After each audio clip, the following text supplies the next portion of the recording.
الشيطان الرجيم بسم الله الرحمن الرحيم وصلى الله على محمد وعلى آله الطيبين الطاهرين الذين أذهب الله عنهم الرجس وطهرهم تطهيرا اللهم صل على محمد وآل محمد ولعنة الدائمة الباقية على أعدائهم ومنكر فضائلهم وغاصب حقوقهم أجمعين من يوم عداوتهم إلى قيام يوم الدين أما بعد عباد الله أوصيكم ونفسي بتقوى الله فإن التقوى خير الزاد وبها المعاد وتنفع يوم لا ينفع فيه مال ولا بنون إلا من أتى الله بقلب سليم وصلى الله على محمد وعلى آله الطيبين الطاهرين اللهم صل على محمد وآل محمد وعجل فرجهم আমার প্রিয় দর্শক ও শ্রোতাবৃন্দ আসসালামু আলাইকুম ওয়া রাহমাতুল্লাহি ওয়া বারাকাতুহু।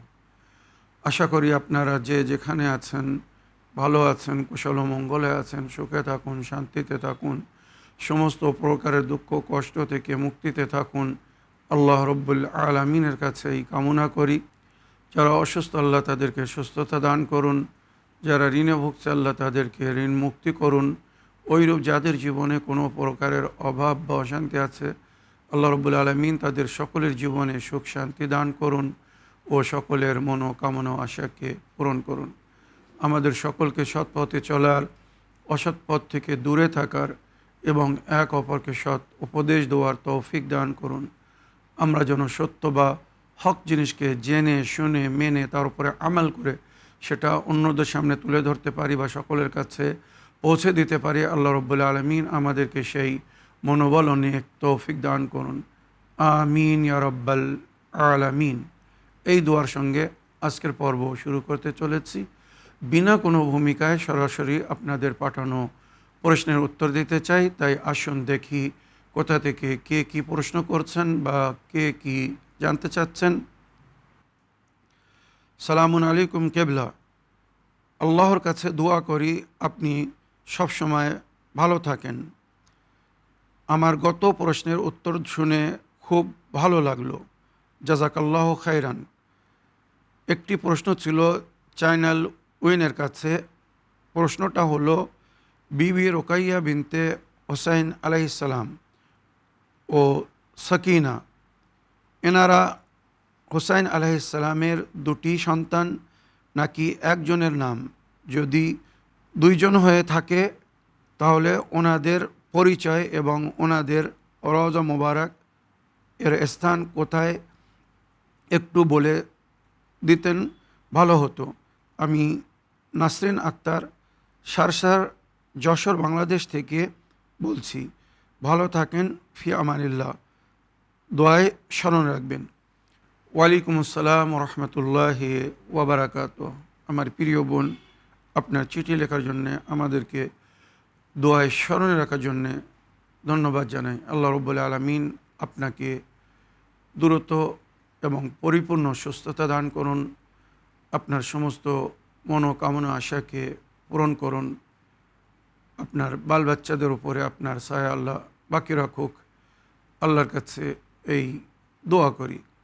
আমার প্রিয় বোন, আপনি জানতে চেয়েছেন রোকাইয়া বিনতুল হোসেন এবং সকিনা বিনতুল হোসেন উভয়ে কন্যা।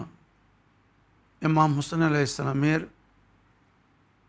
একই কন্যার দুই নাম না দুজন আলাদা আলাদা কন্যা ছিলেন? খুব সুন্দর প্রশ্ন করেছেন। এই ইতিহাস জানার প্রয়োজন আছে। ইমাম হোসেন আলাইহিস সালামের মাত্র দুটি কন্যা, মনে রাখবেন। অধিক রওয়ায়াতের মধ্যে, সঠিক এবং অথেন্টিক রওয়ায়াতের মধ্যে যেটি উল্লেখ হয়েছে, ইমাম হোসেন আলাইহিস সালামের তিনটি ছেলে, রওয়ায়াত হিসেবে চারটি ছেলে আর দুটি মেয়ে ছিল, চারটি ছেলে, ইমাম আলী ইবনুল হুসাইন, জাইনুল আবেদিন, আলী ইনিল আকবর, আলী ইনিল আসগর, আর আরেকটা ছেলে জিকির হয়েছে, তার নাম ছিল জাফর। ইমাম নিজের ছেলেদের নাম নিজের পিতার নামের উপরে রেখেছিলেন। বড় ছেলের নামও আলী, দ্বিতীয় মেজো ছেলের নামও আলী, এবং ছোট ছেলের নামও আলী রেখেছিলেন। শুধু পরিচয়ের জন্যে বড় ছেলে ইমাম জাইনুল আবদিন আলাইহিস সালাম, ওনাকে সবাই আলী ইবনুল হুসাইন বলে ডাকত বা আলী বলে ডাকত।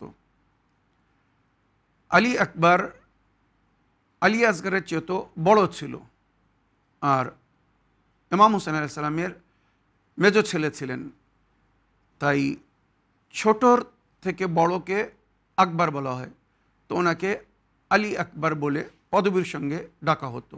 আলী আল আকবর মানে বড় আলী, শুধু আলী মানে ইমাম জাইনুল আবদিন আলাইহিস সালাম, আর আলী আকবর মানে জনাবে আলী আকবর, যিনি কারবালার ময়দানে শহীদ হয়েছিলেন। আর আলী আল আসগর, উনিও কারবালার ময়দানে শহীদ হয়েছিলেন। উনি ছোট আলী ছিলেন বলে ওনাকে আলী আল আসগর বলা হয়। ওনার আসল নাম হচ্ছে আবদুল্লাহ আর রদি, মনে রাখবেন। তাই আমরা ইমাম হুসাইন আলাইহিস সালামের যখন জিয়ারত পড়ি, আসসালামু আলাইকা ইয়া আবা আবদুল্লাহ বলি, আবদুল্লাহর পিতা।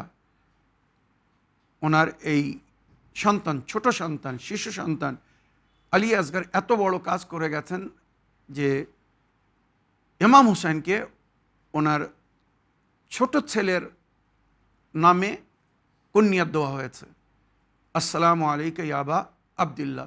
এই আবদুল্লাহ হচ্ছেন জনাবে আলী আসগর, আবদুল্লাহ আর রাজি, মনে রাখবেন। ওইরূপ ইমাম হুসাইন আলাইহিস সালামের দুটি কন্যা ছিল, উভয়ের নাম ছিল ফাতেমা, মনে রাখবেন। রওয়ায়েতে যেটা উল্লেখ হয়েছে,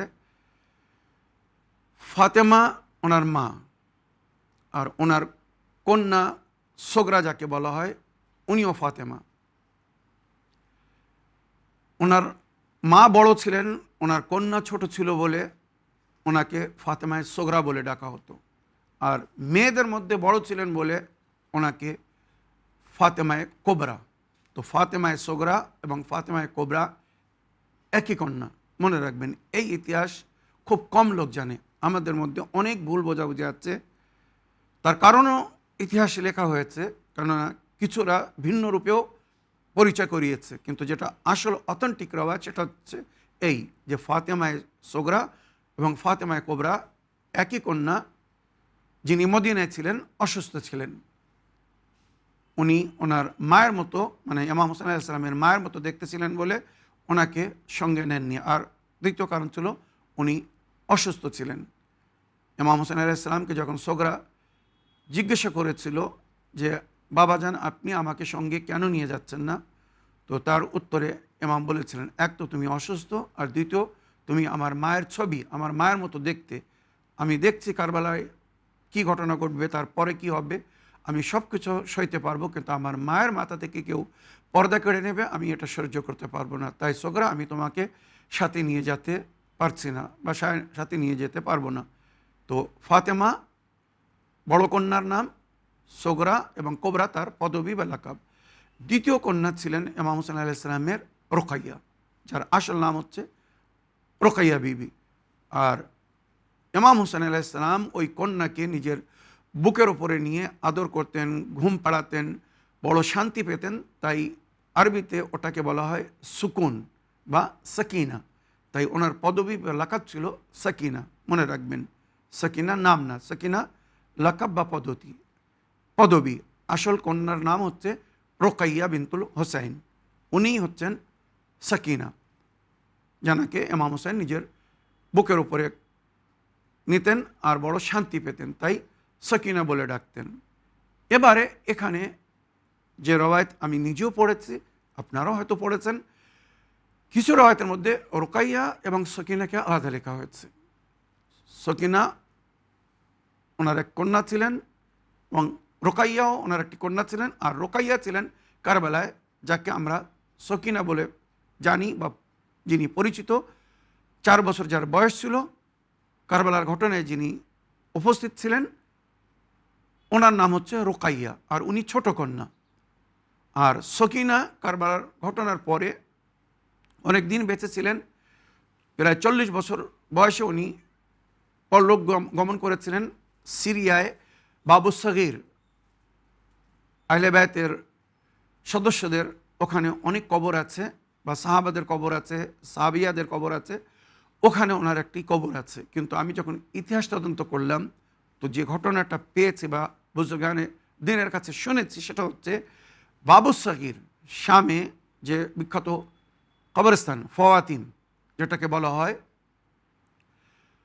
ওই কবরস্থানে সকিনা বিনতুল হুসাইন যাকে লেখা হয়েছে, উনি ইমাম হুসাইন আলাইহিস সালামের পরপতি ছিলেন। ইমাম হুসাইন আলাইহিস সালামের ছেলে জাইনুল আবিদিন, ওনার ছেলে জায়েদ, এবং জায়েদের ছেলে ছিল হুসাইন, আর তার কন্যা ছিল সকিনা। তো সরাসরি ওনাকে সকিনা বিনতুল হুসাইন লেখা হয়েছে।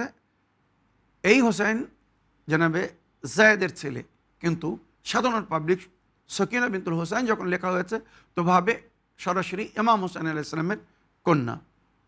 আমি বহু বছর সিরিয়ায় ছিলাম, যে বাস্তব আমি নিজে দেখেছি, শুনেছি, তাই আমি বলছি। সকিনা বিনতুল হুসাইনের কবরও কিন্তু সিরিয়ায় আছে।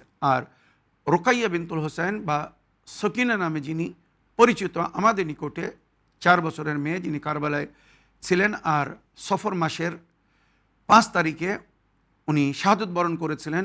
এই ইতিহাসও অনেকেই জানে না। আমাদের মাঝখানে বিবি সকিনার শাহাদাতের কয়েকটি তারিখ বা ওফাতের কয়েকটি তারিখ লেখা হয়েছে। ভারতে 9 বা 10 সফর পালন হয়, বাংলাদেশে 13 সফর জানাবে সকিনার শাহাদাত পালন হয়, কিন্তু ওনার রওজায় বা পুরো আরব দেশে বা ইরানে, পারস্যে, সমস্ত জায়গায় ওনার শাহাদাতের তারিখ 5 সফর। মনে রাখবেন, এটাই হচ্ছে অথেন্টিক। কেননা 5 সফর ওনার ওফাতের পরেই 6 সফর আহলে বায়তের কাফেলাকে এজিদ রেহাই করতে বাধ্য হয়েছিল। 5 সফর জানাবে সকিনা কয়েদখানায় মারা গিয়েছিলেন। 6 সফর এজিদ ইমাম জাইনুল আবদিন আলাইহিস সালামকে ডেকে রেহাইয়ের ঘোষণা করে দেয়, আর বলে, জাইনুল আবিদিন, যদি আপনি এখানে থাকতে চান, আপনার জন্য বা আপনার পরিবারের জন্য, সকলের জন্য আমি ব্যবস্থা করব, আর যদি আপনি মদিনায় ফিরে যেতে চান তো তার জন্য আমি ব্যবস্থা করব। ইমাম জাইনুল আবদিন সালাম বললেন, এ বিষয়ে আমি সিদ্ধান্ত নেওয়ার আগে আমার ফুফু আমা বিবি জাইনাবের সঙ্গে কথা বলতে চাই। তো বিবি জাইনাব সালামুল্লাহ আলাইহাকে যখন ইমাম জাইনুল আবদিন আলাইহিস সালাম বললেন যে ফুফি আম্মা এজিদ এটা বলছে বা বলতে চাচ্ছে যে আমাদেরকে রেহাই করে দিয়েছে, আমরা যদি এখানে থাকতে চাই তো এখানে থাকতে দেবে, আমাদের জন্য ব্যবস্থা করবে কয়েদখানা থেকে আলাদা করে, আর যদি আমরা মদিনায় ফিরে যেতে চাই তো মদিনায় ফিরে যেতে যাবে। ইতিহাসে লেখা হয়েছে, বিবি জাইনাব বললেন, আমরা আমাদের আপনদেরকে হারিয়েছি, এই দুঃখ, এই কষ্ট কখনো আমরা বলতে পারবো না, আর আমরা এজিদের কোনো আশ্রয় নিতে চাই না। আমরা মজবুরিতে কারাগারে বন্দি করে রাখা হয়েছে বলে আমরা এখানে আছি, আর নইলে এখানে কখনো থাকতাম না। এজিদের অধীনে কখনো আমরা থাকবো না বা থাকতে পারি না। সুতরাং আমরা মদিনায় ফিরে যাব, তবে তার আগে আমরা একদিন কারবালার শহীদদেরকে পুরস্কার দিতে চাই, আজাদারি করতে চাই। সুতরাং আমাদের জন্যে দরবারে জায়গা খালি করে দেওয়া হোক, আর আমাদের শহীদদের কাটা মাথা আমাদেরকে ফিরিয়ে দেওয়া হোক। ইতিহাসে লেখা হয়েছে, সমস্ত শহীদদের কাটা মাথা যেটা দামেস্কে নিয়ে যাওয়া হয়েছিল এজিদের সামনে পেশ করার জন্য বা এজিদকে দেখানোর জন্যে, সব ফিরিয়ে দেওয়া হলো। ওখানে একদিন বা দুদিন আজাদের হওয়ার পরে 8 সফর আহলে বায়তের এই কাফেলা পুনরায় দামেস্ক থেকে রওনা হয়ে যায় কারবালার জন্যে, আর 20 সফর ওনারা 40 দিন কারবালায় পৌঁছে গিয়েছিলেন, আর কারবালায় 40 করে তারপরে ওখান থেকে মদিনায় গিয়েছিলেন। আমাদের মধ্যে এখানেও একটা ঐতিহাসিক ভুল আছে, সেটা হচ্ছে অনেকেই ভাবে যে 2 বছর পরে, আবার অনেকে বলে 1 বছর পরে রেহাই হয়েছিল, তারপরে ওনারা মদিনায় ফিরেছিলেন। না, শামের পরিস্থিতি 8 দিনের মধ্যে এত পরিবর্তন হয়ে গিয়েছিল, যখন স্বামীরা বা যারা এসেছিল বাস্তব জানতে পারলো যে যাদেরকে মারা হয়েছে, যাদেরকে বাগী বলে, বিদ্রোহ বলে মারা হয়েছে, এরা নবীর পরিবার, নবীর ঘরের সন্তান, নবীর বংশকে ধ্বংস করা হয়েছে। তো শামের সিচুয়েশন বা পরিবেশ একদম পরিবর্তন হয়ে যাচ্ছিল। এজিদ ভয় পেয়েছিল। বিশেষ করে জানাবে আলী আসগারকে কী দোষে মারা হয়েছিল। এজিদের স্ত্রী এজিদের কাছে জিজ্ঞাসা করলো, এই বাচ্চা কি অপরাধ করেছিল? আপনারা শুনেছেন, ইতিহাস জেনেছেন, হিন্দ এজিদের স্ত্রী আর আলী আসগারের মা রবাব বিনতে ওমরাউল কায়েস, উনি বড় ঘরের কন্যা ছিলেন। এজিদের স্ত্রীর সঙ্গে বাল্যকাল থেকে একটি বন্ধুত্ব ছিল, ইতিহাস আমি শুনিয়েছি। এই আলী আসগারকে উপহার দিবে বলে দোলনা কিনে, একটি ঝুলা বা দোলনা কিনে নিজের বাড়িতে লাগিয়ে রেখেছিল। সেই দোলনায় যখন তার কন্যা রমলা আলী আসগারের কাটা মাথা নিয়ে দোলা দোলাচ্ছিল, হিন্দ ছুটে এসে ওই মাথাকে তুলে দরবারে এসেছিল। মাসাহেবে পুরো ঘটনা শুনিয়েছি। যখন সে জানতে পারলো এই সেই আলী আসগার যার জন্য আমি দোলনা কিনেছিলাম, দরবারে এসে বলছে, যে আলী আসগারকে আমি জীবিত দোলনায় দোলাতে চাচ্ছিলাম, সেই আলী আসগারের কাটা মাথা আমার দোলনার ওপরে তুমি এনে দিয়েছো। বলো এই অপরাধ, এই পাপ কেন করেছো? আহলে বায়ত যে ঘর থেকে আমাদেরকে পর্দা দিয়েছে, সেই আহলে বায়তের বিবিদেরকে, নারীদেরকে তুমি বেপর্দা করে নিয়ে এসেছো। আমি আমার সই, আমি আমার বান্ধবী রবাবকে কি মুখ দেখাবো, কি উত্তর দেব? সে যখন জিজ্ঞাসা করবে, বা রওয়ায়ত হিসেবে যখন আলী আসগারের মা আলী আসগারকে নিয়ে ব্যান পড়ছিলেন, যখন রেহাই করা হয়েছিল 7 সফর হলে 8 সফর, তো সমস্ত কাটা মাথা নিয়ে তার ওয়ারিসরা ব্যান পড়ছিল, মানে ওই শহীদের গুণ গান ব্যান করছিল।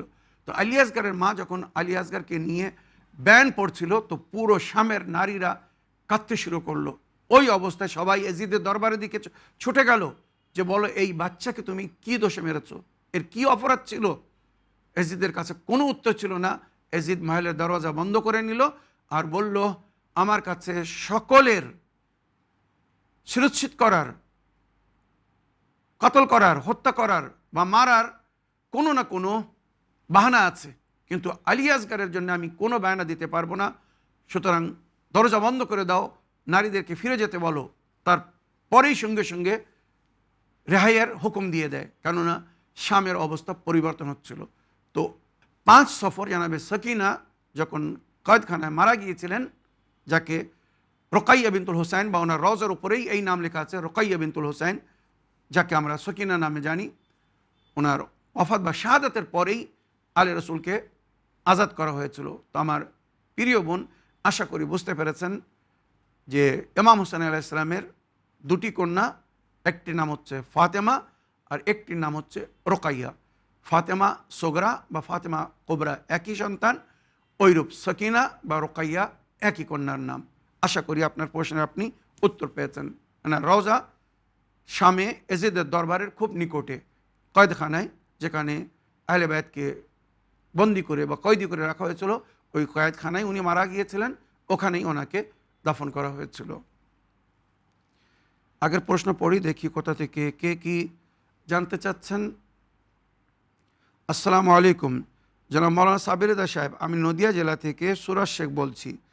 মৌলানা সাহেব, আমার প্রশ্ন হলো, হযরত ইমাম মেহদী আলাইহিস সালামের সাথে অনেক আরিফ ব্যক্তিদের সাক্ষাৎ হয়েছে, কোনো একজন আরিফ ব্যক্তির সাথে হযরত ইমাম মেহদী আলাইহিস সালামের সাক্ষাতের ঘটনা আপনি একটু বলবেন। ওয়ালাইকুম আসসালাম ওয়া রাহমাতুল্লাহি ওয়া বারাকাতুহু। আমার প্রিয় ভাই সুরাজ শেখ সাহেব, আপনার চিঠি লেখার জন্যে আপনাকে অসংখ্য ধন্যবাদ জানাই। গায়বাতে কোবরার যুগে, ওনার এই অদৃশ্যকালীন যুগে অনেক আরিফিনদের সঙ্গে বা অনেক আল্লাহর নেক বান্দাদের সঙ্গে যুগের ইমামের সাক্ষাৎ হয়েছে। নিঃসন্দেহে তাঁরা হয়তো নিজে মুখে বলেননি, কিন্তু পরে ঘটনায় সেটা প্রকাশ পেয়েছে। কেননা এই যুগে যদি কেউ ইমামকে দেখে বা ইমামের সঙ্গে সাক্ষাৎ হয়, তো সেটা অন্যদের সঙ্গে বর্ণনা করা, বয়ান করা নিষেধ। সুতরাং এ বিষয়ে 4 জন ব্যক্তির নাম ইতিহাসে খুব উজ্জ্বল রূপে উল্লেখ করা হয়েছে।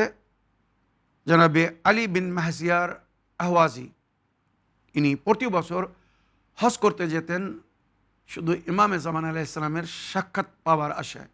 কেননা ইমামে জামানা প্রতি বছর হজে আসেন, ওনাকে হয়তো মানুষ চেনে না, জানে না বলে উনি পরিচিত না, কিন্তু যাদের সঙ্গে ইমামের সাক্ষাৎ হয়েছে বা ইমাম পরিচয় করিয়েছেন যে আমি তোমাদের যুগের ইমাম, তারাই শুধু জেনেছে যে এই হচ্ছেন ইমামে মেহদী আলাইহিস সালাম। সেই ব্যক্তিদের মধ্যে একজন ছিলেন আলী বিন মাহজিয়ার। 40 বছর ধরে উনি হজ করছিলেন, শেষে নিরাশ হচ্ছিলেন। তো যে বছর উনি একদম নিরাশ হয়ে যাচ্ছিলেন 39 বছর পরে, সেই বছরেই উনি সাক্ষাৎ পেয়েছিলেন। এর বিস্তারিত ঘটনা হয়তো আমি কয়েক বছর আগে শুনিয়েছি যে কিভাবে মক্কা এবং মেনা, মানে পবিত্র কাবাঘর এবং মেনার ময়দানের মাঝখানে বড় বড় পাহাড় আছে। ওই পাহাড়ি এলাকায় হঠাৎ সুন্দর সবুজ বাগ, মানে গার্ডেন, বাগান দেখা যায়। ওখানে একটা খেমা লাগানো থাকে। ইমামের তরফ থেকে এনাকে ওখানে ডাকা হয় এবং উনি সাক্ষাৎ পান। বিস্তারিত ঘটনা আমি এখন শোনাতে চাচ্ছি না, কেননা আমি অন্য একজন আরিফের ঘটনা বা সাক্ষাৎকারীর ঘটনা শোনাতে চাই, যার মধ্যে আমাদের জন্য সুন্দর শিক্ষা লুকিত। সুতরাং জনাবে মুকাদ্দাস আরদেবিলি, এনার সাক্ষাতের ঘটনা আমি আপনাদেরকে অতি সংক্ষিপ্ত শোনাবো। তবে আরও 2 জন ব্যক্তির সম্পর্কে সামান্য বলে দিতে চাই। আয়াতুল্লাহ সৈয়দ আবুল হাসান আসফাহানি, উনি শুধু নিজে সাক্ষাৎ করতেন না, অন্যদেরকেও প্রয়োজন হিসেবে সাক্ষাৎ করাতেন। যেমন ইয়ামানের জাইদি ফেরকার ইমাম ছিল, সে অস্বীকার করছিল যে যুগের ইমাম নেই, যদি থাকতেন তো কেউ না কেউ তো তাকে দেখতো, কখনো না কখনো উনি নজরে আসতেন।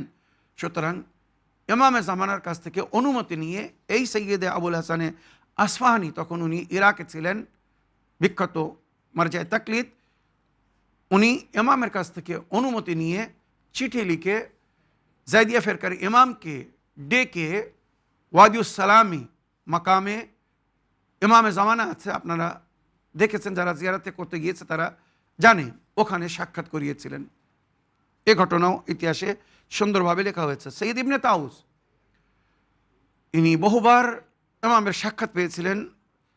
আর একবার উনি ইমামে রাজা আলাইহিস সালামের রওজায় নালিশ করছিলেন, কাঁদছিলেন আর বলছিলেন, আয় মাওলা ইমামে জামান, আমাদেরকে আল্লাহ এই যুগে কেন সৃষ্টি করেছেন, যে যুগে আমরা নিজের ইমামকে দেখতে পাচ্ছি না, সাক্ষাৎ করতে পারছি না, মোলাকাত করতে পারছি না, উনি আমাদের খবর নিচ্ছেন না। তখন ইমাম কাদের উপর হাত থেকে বলেছিলেন, এই সৈয়দ ইবনে তাউস, আমি যদি তোমাদেরকে স্মরণে না রাখতাম, তোমাদের উপরে আমার নজর যদি না থাকতো, তো দুশমনরা তোমাদেরকে একদিনও বেঁচে থাকতে দিত না। আমি তোমাদের জন্য সবসময় আল্লাহর কাছে দোয়া করছি আর তোমাদের রক্ষা করছি বলে তোমরা বেঁচে আছো। সুতরাং নিজের ইমামের সঙ্গে সম্পর্কে থাকো, নিরাশ হও না, এবং এইভাবে কখনো নালিশ করো না, কেননা তোমরা জানো না তোমাদের ইমাম কখন, কোথায়, কোন পরিস্থিতিতে বা কোন অবস্থায় তোমাদের সঙ্গে সাক্ষাৎ করছেন। তো এই সমস্ত ঘটনা আমাদের জন্য শিক্ষাদায়ক। তবে এখানে শেষ যে ব্যক্তির আমি ঘটনা শোনাতে চাই সেটা হচ্ছে জানাবে মুকাদ্দেসে আরদেবিলি। উনি একসময় ইমামে আলী আলাইহিস সালামের রওজায় ছিলেন। ভোরের আজানের আগে উনি ওখানে পৌঁছে যেতেন। ওনার বড় সুনাম ছিল। মুকাদ্দেসে আরদেবিলি, ওনার নামের সঙ্গে মুকাদ্দাস লাগানো আছে, তার মানে উনি বড় পবিত্র নাফসের মালিক ছিলেন। কখনো ওনার জীবনী বা ইতিহাস শোনাবো। তো উনি মাওলা আলী আলাইহিস সালামের রওজায় ছিলেন। এমন সময় দেখলেন কেউ নেই রওজায়, কিন্তু রওজার একটি দরজা বিনা চাবিতে হঠাৎ খুলে যাচ্ছে, আর সেখান থেকে একজন প্রবেশ করছে।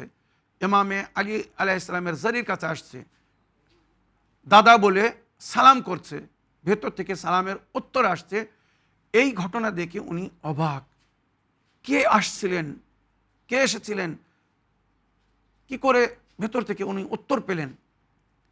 সুতরাং উনি ওখানে ফলো করার চেষ্টা করলেন, কিন্তু ইমাম অদৃশ্য হয়ে গেলেন।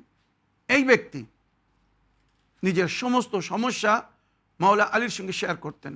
কোনো মাসলায় ফেসে গেলে সেটা লিখে মাওলা আলীর জরিতে ফেলে দিতেন, ওখান থেকে উত্তর পেয়ে যেতেন। একদিন এমন এক সমস্যায় পড়েছেন, তার উত্তর খুঁজে পাচ্ছেন না। সুতরাং ওখানে উনি ভোরের সময় নামাজের আগে ইমাম আলী আলাইহিস সালামের রওজায় গিয়ে একটি চিঠি লিখে বা আরিজা লিখে ইমামের রওজায় ফেলে দিচ্ছে। ভেতর থেকে আজ প্রশ্নের উত্তর আসছে না, বরং একটি আদেশ আসছে, উপদেশ আসছে, আয়ে মুকদ্দাস আরদেবিলি, তোমার প্রশ্নের উত্তর আমি সবসময় দিয়েছি, তোমার মুশকিলকে আসান করেছি, কিন্তু আমি চাচ্ছি তুমি তোমার যুগের ইমামের সঙ্গে সম্পর্ক গড়ো। তোমার জীবিত ইমাম যিনি বেঁচে আছেন, উনি যুগের দায়িত্ব নিয়ে আছেন, উনি এখন মসজিদে কুফায়, ওখানে যাও, ওনার সঙ্গে সাক্ষাৎ করো, আর ওনার থেকে প্রশ্নের উত্তর নাও। এই উত্তর পাওয়ার পরে উনি ছুটে ওখান থেকে মসজিদে কুফায় যাচ্ছেন। ওখান থেকে কয়েক কিলোমিটার দূর, ওখানে গিয়ে দেখছেন আজানের সময় খুব নিকটে। ওই অবস্থায় উনি দরজার কাছে গিয়েছেন, দরজা অটোমেটিক খুলে গেছে। তার মানে একটা ইশারা ছিল, যিনি ওখানে পৌঁছাবেন বা ইমামে জামানা হয়তো নিজের গায়বী সেবক বা খাদিম, ফেরেশতা হতে পারে, জিনও হতে পারে, তাদেরকে আদেশ করে রেখেছিলেন যে এই সময় মুকদ্দাসে আরদেবিলি এখানে আসবে, দরজা খুলে দেবে। সুতরাং পরস্পর সমস্ত দরজা খুলে দেওয়া হলো। উনি সিধে মসজিদের ভিতরে, যেখানে মাওলা আলী আলাইহিস সালাম নামাজ পড়াতেন, মসজিদে কুফায় মেহরাবে ইমামে আলী, ওখানে যাচ্ছেন। গিয়ে কি দেখছেন, একজন ব্যক্তি সবুজ পোশাকে, আমামা সবুজ, আবা কাবা সব সবুজ পোশাকে পরিধান ব্যক্তি ওখানে সালাত আদায় করছেন, নামাজ পড়ছেন। অপেক্ষা করলেন, যখন নামাজ শেষ হলো উনি পেছন থেকে সালাম করলেন, সালামের উত্তর দিলেন ইমাম। তারপরে ইমাম নালিশ করলেন, আয়ে মুকদ্দাস আরদেবিলি, আগে তো আসলেও আসতে পারতে, আমার দাদা পাঠিয়েছেন বলে এসেছ কেন? তুমি নিজে নিজের যুগের ইমামকে একবার খোঁজ করোনি, একবার তার সঙ্গে সাক্ষাতের চেষ্টা করোনি, একবার তাকে পেয়ে তার কাছে মাসলা মাসাল জানার চেষ্টা করোনি? মুকদ্দাস আরদেবিলি কি উত্তর দেবেন? সুতরাং বললেন, মাওলা, আমি হয়তো জানতাম না যে আপনি কখন কোথায় থাকেন, আজও হয়তো জানি না, কিন্তু আপনার জাদ আমাকে যখন ইঙ্গিত দিয়েছেন, ইশারা করেছেন যে যাও, এখন তোমার ইমাম ওখানে আছেন, ওখানে গিয়ে প্রশ্ন করে উত্তর নিয়ে নাও, তাই মাওলা আমি ছুটে এসেছি। যদি এর আগে আমার থেকে কোনো ভুল ত্রুটি হয়ে থাকে আমাকে ক্ষমা করবেন। প্রশ্ন বলো। প্রশ্ন বললেন, বা রওয়ায়াত হিসেবে প্রশ্ন বলার আগে ইমাম উত্তর দিয়ে দিলেন, তোমার এই সমস্যার এই সমাধান, তোমার এই মাসলার এই উত্তর।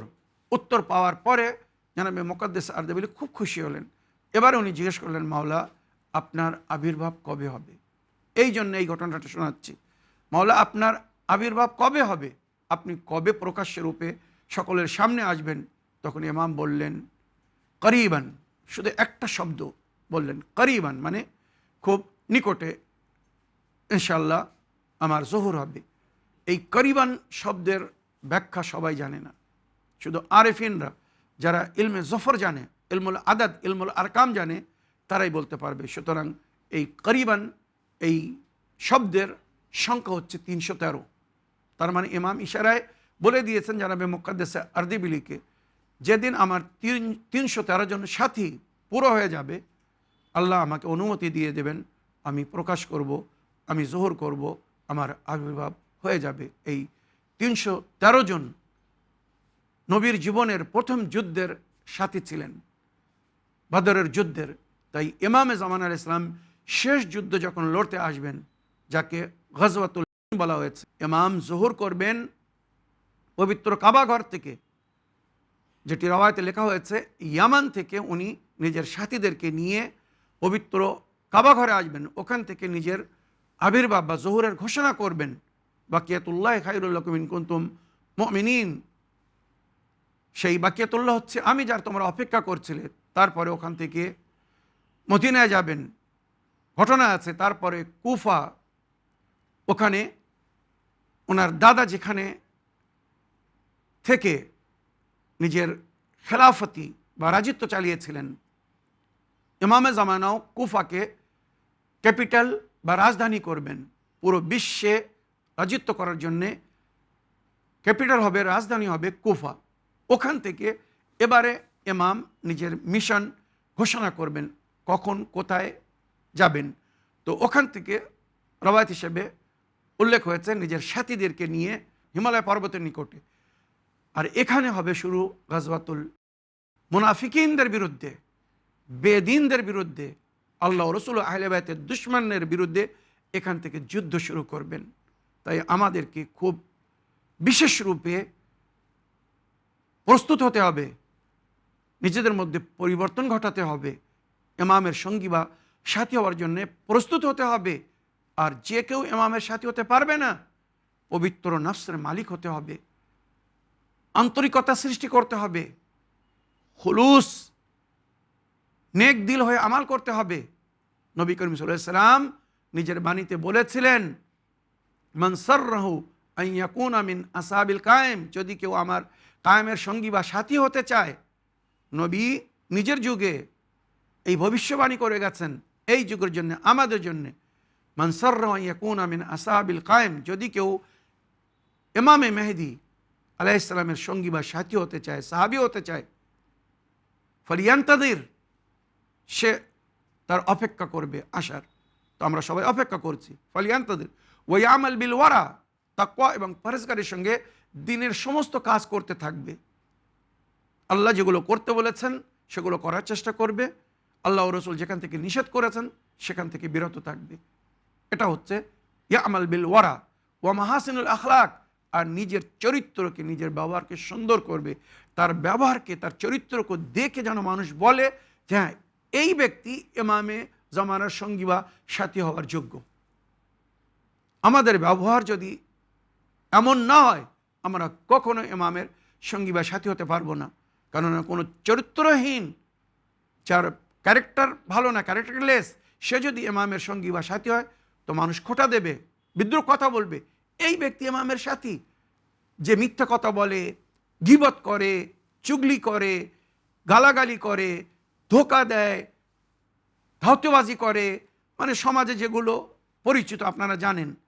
সাধারণ মানুষ ছেড়ে দিন, তাদের কথা তো আমি হিসাবেও রাখছি না। অনেক অনেক সময় আমি নিজের জীবনে দেখেছি, অনেক সাধারণ মানুষ, মমিন, বড় বড় মোল্লা মৌলবীদের চেয়ে তো অনেক মুত্তাকি বা পরেজগার, আল্লাহর ভয় করে চলে, তাকওয়া পরেজগারিতে এত উত্তম যে ক্ষুধায় পিপাসায় কাতর হয়ে আছে, তবুও নাজিস বা হারাম খাচ্ছে না,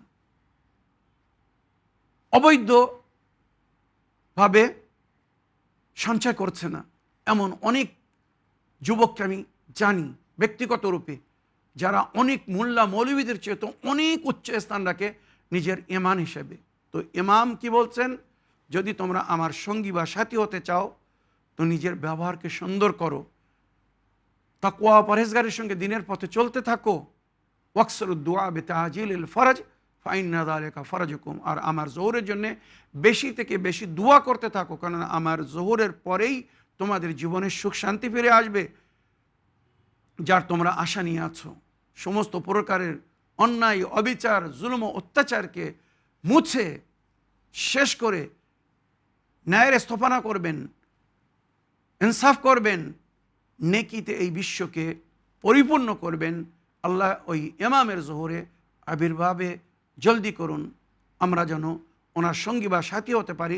আমাদেরকে সেই নেক হায়াত ও হেদায়েত ও তৌফিক দান করুন। পরওয়ারদিগার ইমামে জামানার সম্পর্কে নবী করিম সাল্লাল্লাহু আলাইহি ওয়াসাল্লাম বলেছেন, মান মাতা ওয়া লাম ইয়ারিফ ইমামা জামানিহি ফাকাত মাতা মিতাতান জাহিলিয়া, যে ব্যক্তি নিজের যুগের ইমামকে না চিনে মরবে সে মূর্খ মরবে। আমরা মূর্খ মরতে চাই না, ইহুদি মরবে, আমরা ইহুদি মরতে চাই না। খ্রিস্টান মরবে, আমরা খ্রিস্টান মরতে চাই না। মুনাফিক মরবে, আমরা মুনাফিক মরতে চাই না। কুফরের অবস্থায় মরবে, আমরা কুফরের অবস্থায় মরতে চাই না। তাই আমাদের যুগের ইমামের সঙ্গে আমাদের সাক্ষাৎ করান তৌফিক দান করুন, আমরা যেন নিজের নফসকে পবিত্র করে পাক ও পাকিজা সিরাতকে আপন করে নিজের যুগের ইমামের সাক্ষাৎ পাই। আর ওনার আবির্ভাবের পরে, জোহরের পরে যেন ওনার সঙ্গী বা সাথী হতে পারে। আল্লাহ আমাদের সকলকে এই নেক তৌফিক দান করুন। আমিন ইয়া রাব্বাল আলামিন। এই দোয়ার সঙ্গে আজকের পর্ব শেষ করলাম। ওয়া আখিরু দাওয়ানা আলহামদুলিল্লাহি রাব্বিল আলামিন। ওয়াসসালামু আলাইকুম ওয়া রাহমাতুল্লাহি ওয়া বারাকাতুহু।